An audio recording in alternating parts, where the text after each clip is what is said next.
medication, and this is our story.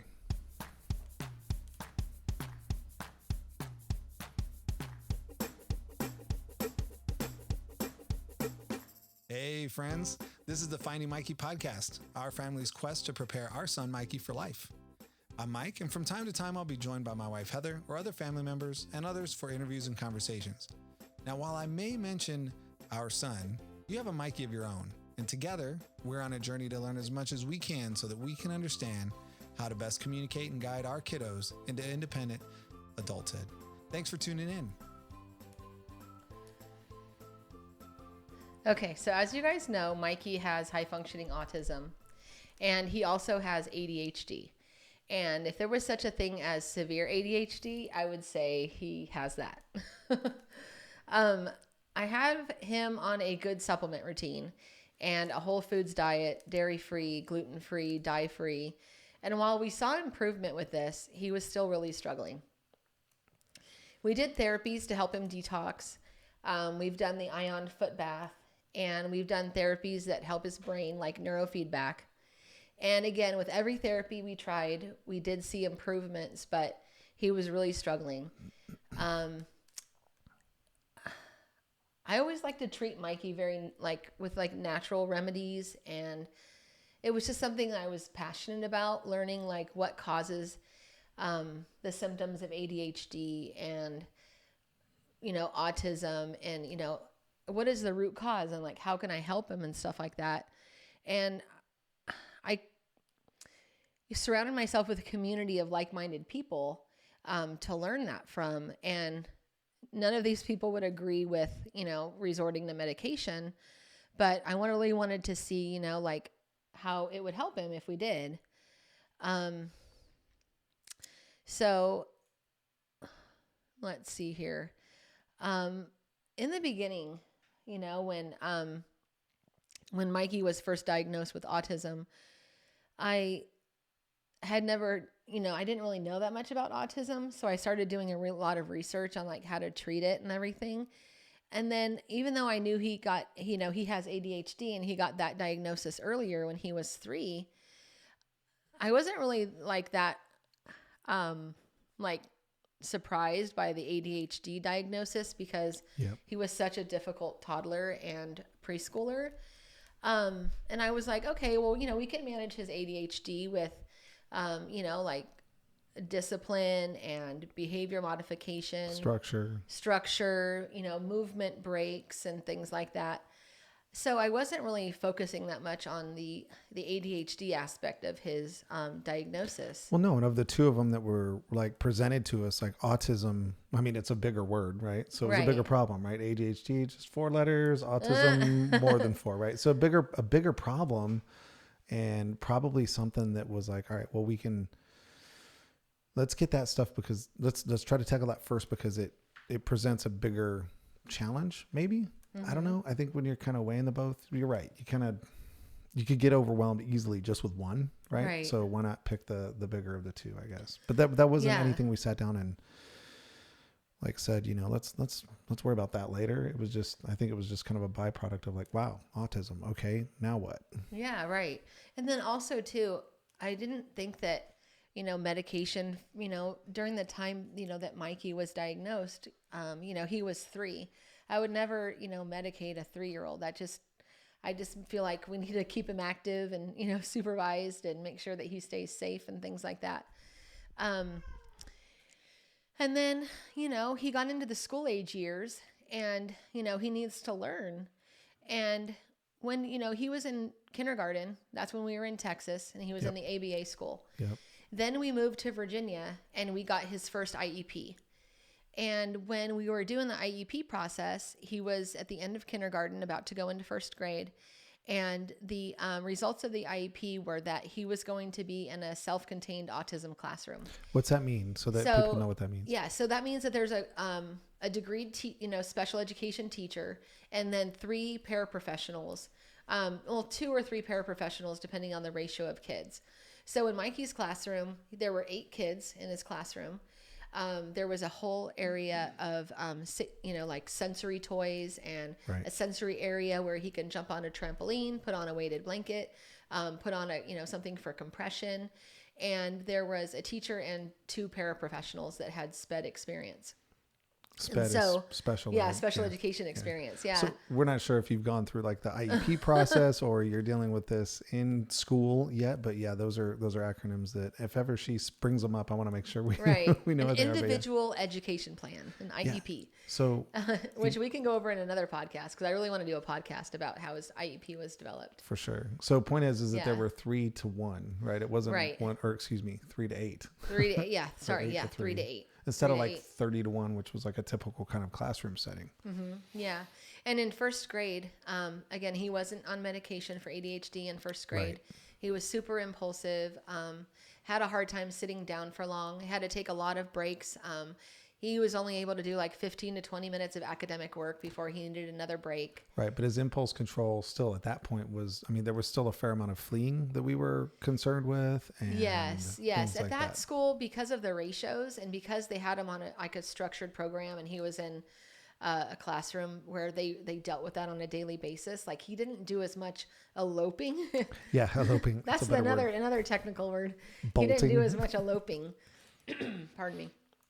He didn't do as much eloping, at that school. And also it was something they really focused on at the ABA school too. Right. But Mikey at that age, he had to be reminded to walk places. He will run anywhere. He will run in a parking lot. He will run to the classroom. And so, that was just part of his, his drive. And so it was probably the summer before second grade. Yeah. Yes. It was the summer before second grade. We decided to go ahead and try medication. Yeah. And I wanted him to try it during the summer because I was nervous about the side effects, and I wanted to see what side effects he would have. So I was like, okay, well, I'm going to have you start medication at home before, I send you to school on medication, and then your teacher's really going to see it, not me. And yeah, this is where a lot of apprehension came. I think we both were like tiptoeing toward it and just still nervous and didn't know what to expect. Didn't really feel like we knew what was ahead of us, right? We didn't know if things could improve, and if so, how. And really, I've tested stuff on myself. Like, I've tried, certain things, and we've seen, how we could sort of do science experiments with our own body, like whether it's to get stronger or to lose weight or get in better shape, right? But we were experimenting with Mikey now in a way, right? Mm-hmm. But we felt all right because we've already changed his diet. Gluten-free, tree nut free, which was great because before we found out he was diagnosed with tree nut allergies, is like his breakfast was almond butter on toast and almond milk, right? Thank God he wasn't anaphylactic. To almonds. To almonds. But this just represented something else, because I think my fears were, how do we cycle off of it? Mm-hmm. Right. What happens if we see something that we don't like, or he's like feeling something that he doesn't like? What is the repercussion of like coming off of, in our case, a stimulant, in most cases, a stimulant, right? What is that going to do? So anyway, I just wanted to interject while you flip the pages. Yeah, no problem. No problem. So when we had the first discussion with the pediatrician, one of the important things with Mikey is that, he was able to swallow capsules already. Right. He was almost 8 at the time, and he was given 5 milligrams of Adderall extended release. Which, by the way, like, I think the standard is what they start 10 usually. 10, right? Yeah. I didn't know if 5 was a lot. I didn't know if 10 was a lot. Right. I didn't know, like, what is a grown man like me? What would they give a muskox, right? And then, like, is this the least we can get? Because I'm personally a fan of like the minimum effective dosage as well, and that. I was anxious. I was. Yeah, me too. Yeah. Me too. So we got 5 milligrams to start out with. And originally the pediatrician was saying 10. And I'm like, well, is there anything lower that we can start with? Because, I was already apprehensive about it at first. And she said, yes, so, we can start him with 5. And so I was like, okay, great. So he was able to get a capsule. There's different stimulant medications out there. And some of them do come in like a liquid or a powder or something that you can mix into applesauce if your child isn't swallowing capsules yet. But, the side effect for Mikey on the the 5 key is milligrams. to mix the powder into applesauce. It's no other way to take it in. I'm sorry. I was thinking powder. I'm dealing with adults. I'm like, don't snort it. All right. Don't have your kids. Oh my gosh, Mike. Seriously. Come on now. Anyway. We're talking, our adult listeners are listening for their children. Sorry, my bad. This is the mother side of me. I'm like, oh, stop. People were not even thinking that. My bad. Anyway. So the side effects that Mikey had on the 5 milligrams were, your typical, a little bit of appetite suppressant, but not much. But I just remembered the day that I gave it to him the first time, pushing him through the grocery store. And I'm like, so Mikey, how are you feeling? He goes, you know what, Mom? He's like, I feel nervous and my tummy feels like it has butterflies, but I don't know why I'm nervous. And I was like, oh, okay. Well, that's not so bad. Because, there were some side effects on the, medication pamphlet that I was a little nervous about. One of them was ticks and, I don't know, there was a couple other ones. Can't remember what it was now, but definitely the ticks, made me a little bit nervous. But yeah, he wasn't having any horrible side effects.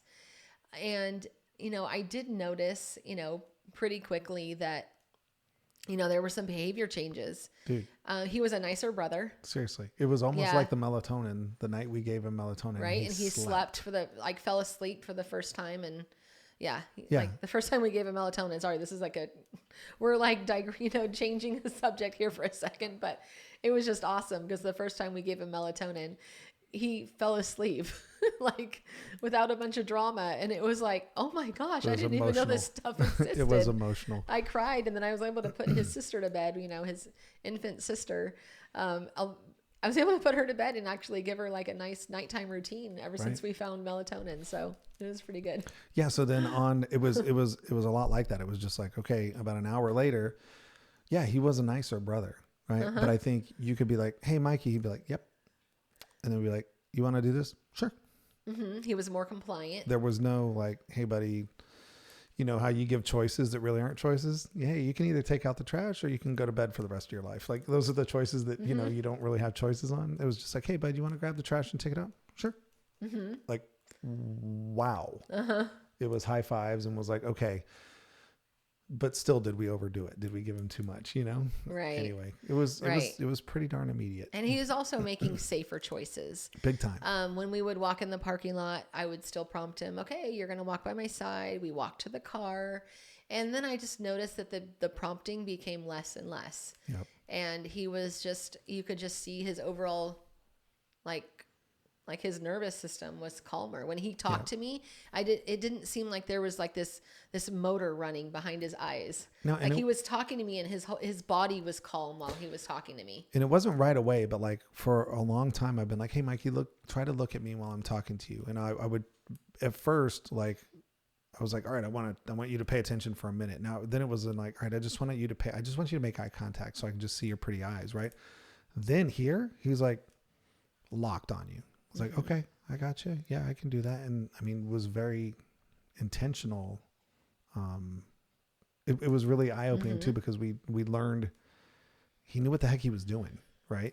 He wasn't just just kind of revved up the whole time. He was revved up the whole time, but he knew what he was doing. He knew how to be safe. He knew how to accomplish tasks. He could, get himself fully dressed kind of from, beginning to end kind of thing. So I think those were good first signs. Mm-hmm. Right. Now at home, I don't have that many demands on him. A little bit of chores here and there. Brushing your teeth is always, a hurdle for us. So I was really curious to see how he was going to do once he transitioned to school. And that was where it was just like, oh, wow. So because he was in this self-contained autism classroom, one of the beauties of that is that he also did it the whole year for second grade. And his teacher at Meet the Teacher Night, he had the same teacher for second grade that he had for first grade, which was awesome for Mikey. And like a lot of spectrum kids, the less change they have in the school system, the better. So he had the same teacher, and assistants for, his second grade year. And I let her know at the Meet the Teacher Night that he was on medication now, just a small dose, and we were just trying it out to see how it was going to go. And she was like, okay. she let me know like the first week of school that she thought that Mikey was like night and day different. Right. And I'm going to get choked up. I know. I was about to go there too. Oh my gosh. She was like, Heather, she's like, he's teachable this year. Yeah. She's like, we're actually going to be able to get more academic work done this year because last year it was more about behavior management and how to be a good citizen in the classroom. And there were a lot of sensory breaks last year for emotional regulation. Yes. And she was just like, Heather, like, he's engaging in lessons. Like, he's sitting with me. He's reading with me. He's doing his math worksheets. He's working on work that I give him at his desk by himself after I give him the lesson. She's like, this is huge. So then I was like, oh, wow. Okay, this is awesome. But like, it really hit me, right in the heart when, she said, we're looking at like full inclusion, like soon, kind of a thing. It's like I didn't think we'd hear the word inclusion, let alone full inclusion. Yeah, that was a big, so that was big. That's definitely as the school year progressed, he got more and more time, in the general education setting. Yep. In first grade, I think he might have gone to PE within the general education setting, and lunch in the general education setting. But in second grade, he went to art and PE and science and math in the general education setting. And at first he went with his aide to help with emotional regulation and classroom citizenship and how to be, a good participant in the classroom, and to work on social skills. And as the school year went on, his IEP was getting amended, where he was now going to the general education classroom by himself. On his own? Yeah, without an aide. Like a big boy, right? That was pretty good. The aide would walk him there, for his safety. And then the teacher, would take him in and he would spend like all of math and all of science, with another second grade classroom. And by the end of second grade, his IEP was amended again to say that for third grade, he would be full inclusion. Yeah, that was huge. That was a tearjerker. That was emotional. Yeah. Because that's where kids are going to learn, from their peers, the good and the bad. But that's really where they're going to learn from their neurotypical peers on, different things about life and different things about, the classroom experience. I think I heard him ask. The least restrictive environment, I guess, sure. That's what they call it, the least restrictive environment. But before that, he wasn't ready for it because his impulsivity and his emotional regulation would just, he needed help regulating himself and following directions. He wasn't able to stay, in an environment where there was a lot of kids and noise and movement. So it was just so awesome. Do you remember when he was, so this was after he had begun being medicated, right? So this was getting into second grade. There was this phrase I never heard him say before, but he started asking periodically. He'd be like, we'd correct him. He'd be like, oh, was that rude? Oh yeah. So he was becoming like, he was starting to apply rules and starting to be more, self-realizing, about his behavior, which was really, really cool too. Now he doesn't ask that as much anymore. I think he's just being a regular, more of a regular kind of a brother and kind of a kid. So yeah, he's taking calculated risks these days. He's like, yeah, I don't care if it's rude. That was fine. I'm all right with the risk. Well, just one other last thing I wanted to add in regards to, all the change that happened that academic school year is just that the only thing different that we did that year when he was in second grade was the medication. His diet was the same. Yep. We still kept him on the Whole Foods diet. Not like we shopped only at Whole Foods, but it was whole food. So. Yeah, the Whole Foods diet.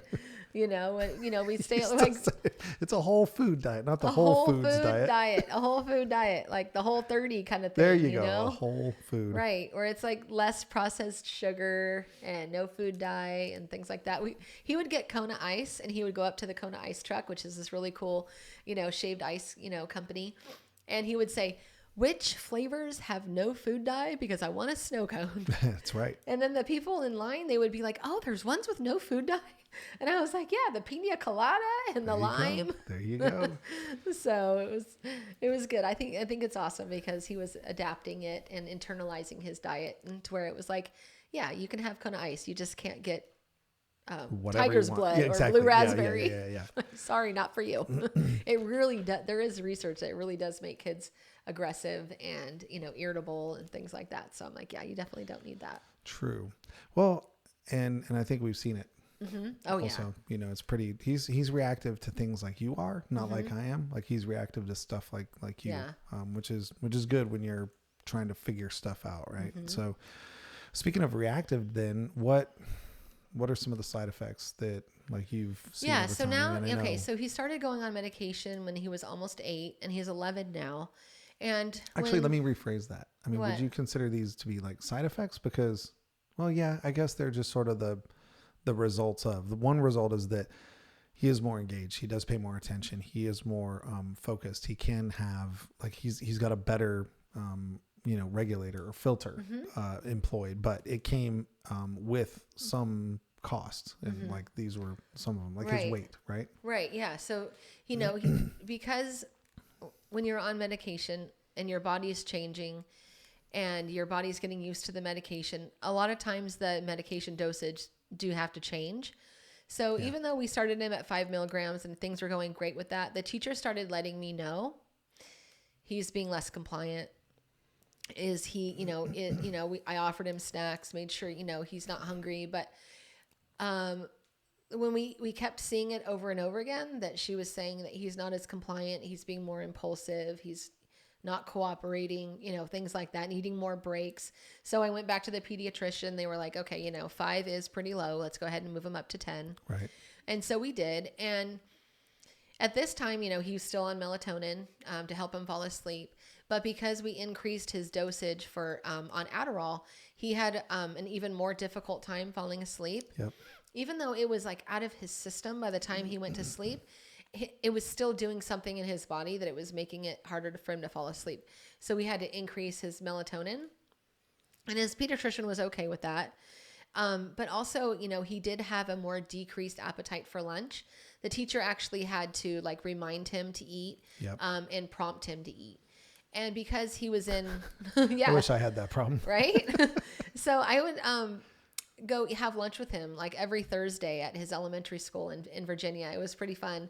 And I remember like sitting with him, and he would be sitting there talking to his friends, and I would have to prompt him to, open his lunch pail and pull his food out and, what are you going to eat first? And, he would eat all of his food, but it would definitely take some prompting. Yeah. If you could have fed it to him, I think that would have been better. Right.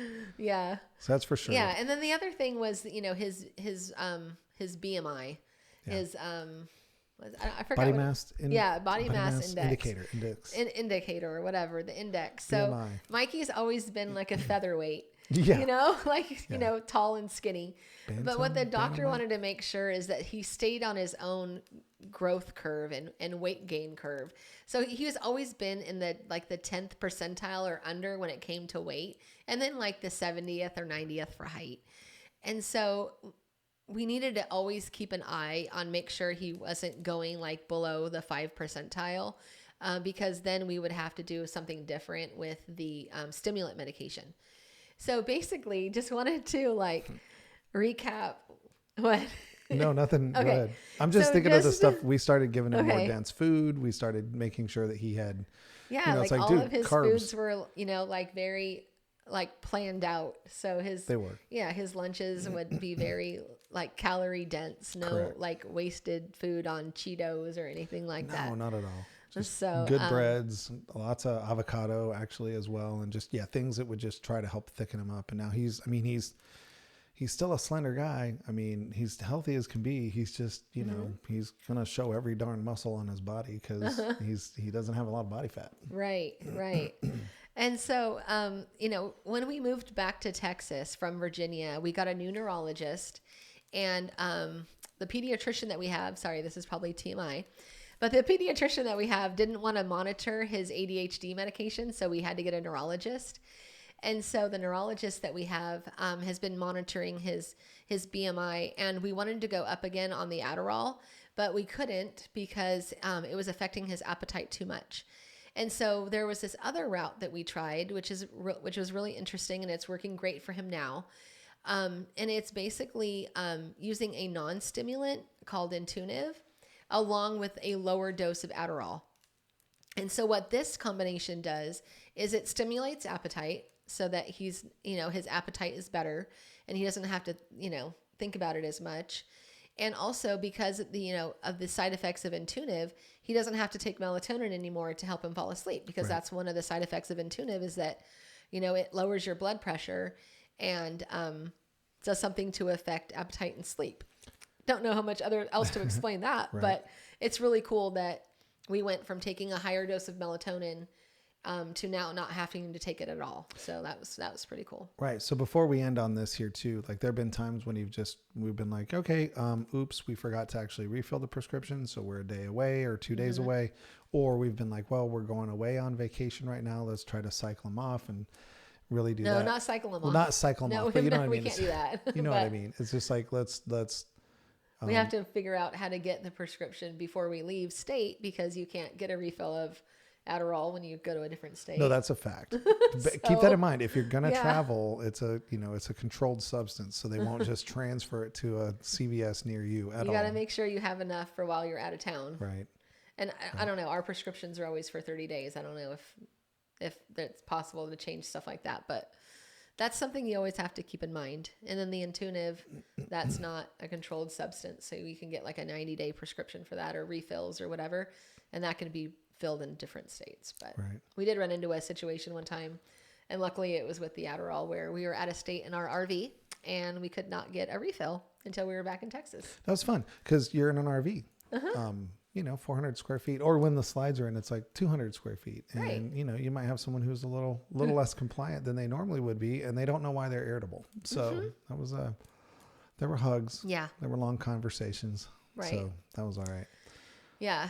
Anyway. Well, okay. So there was something that I really wanted to say that, that is important to me. And that is that medication is a decision that families might make at some time on their journey. And this is our journey. Like, we are not saying that medication is going to be for your child, or that it's going to work for you, or that there's nothing out there that can help that is not medication. I'm always going to be looking for the next best therapy that will help Mikey reduce his medication or not need it. I'm still not 100% that I want him on it forever. I'm not. I definitely don't. But I'm thankful that it's working for right now, and that there is a lot of research, because kids have been taking this kind of medication for so long that it's not that harmful for them. But because I'm just of the mentality of I want his body to not need it, that I'm always going to be looking for something that's going to help him so that he can not have to be on it forever. Right. I mean, really, I'm going to say what she said. The choice is yours. This is what happened with us and where we are today. It's a very valuable tool. I mean, maybe I'm overplaying it a little there, but I mean, just to have this as a part of our regiment, right? Whatever it is, have it a part of our schedule, have it a part of what it is that we have for his treatment, really helps out, because I think he would have missed out on opportunity to learn, and definitely on opportunity to participate because of just his behaviors. So, right. And, so I didn't really come full circle with, when we moved from second grade to third grade, we moved from Virginia back to Texas, and he's currently going to a public Montessori school, and there's not that many public Montessori schools, so it's actually pretty cool. But he was able to transition into third grade, fourth grade, and fifth grade full inclusion in this Montessori program.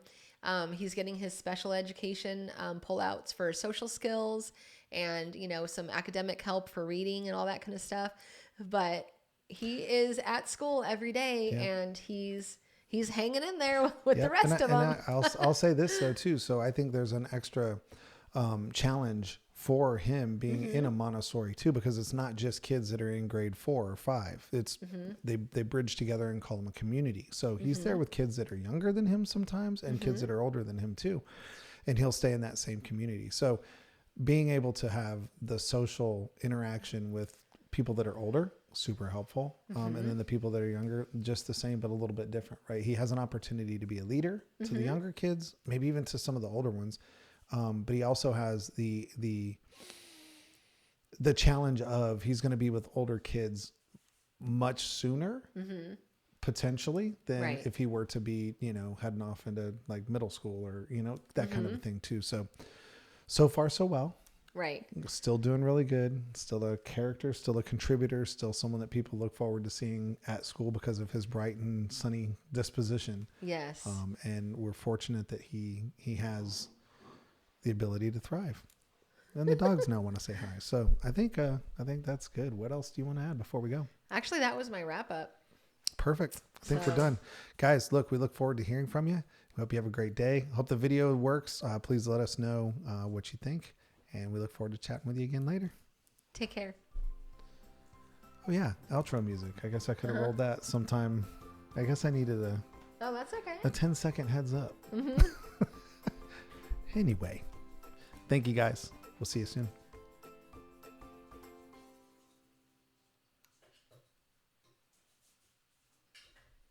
Sweet. Okay. That went good. I agree. Yeah.